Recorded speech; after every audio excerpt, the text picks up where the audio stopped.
Well, defeated gubernatorial candidate Duke Aiona says he's planning a life of public service, encouraging Hawaii's youth to be better citizens and eyeing another bid for Hawaii governor. As KITV4's Denby Fawcett tells us, Aiona says he has no regrets and is looking ahead to what he calls the last season of his professional life. It didn't work out. Duke Aiona cried after his crushing defeat to Democrat Neil Abercrombie, but he still sees politics in his future.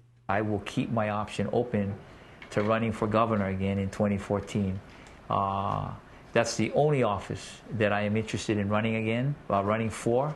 Aiona says his running again will depend on how well the national GOP does in the 2012 presidential election and if he remains the local GOP's favored candidate for Hawaii governor.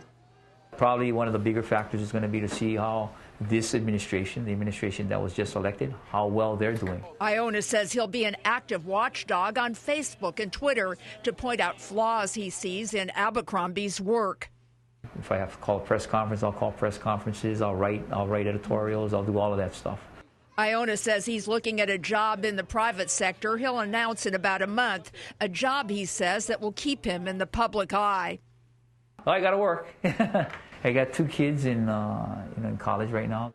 Aiona attributes his defeat to voter perceptions about how the Lingle-Aiona administration handled the economy and furloughs and his strong religious bent. Some people would say, well, they didn't vote for Aiona because of the religious stuff. So they say, okay, what do you mean by the religious stuff? I don't know. Aiona also thinks mainland negative campaigning in the Charles DeJoux-Colleen Hanabusa congressional race turned Hawaii voters against Republicans. Still, he says, it's time to move on.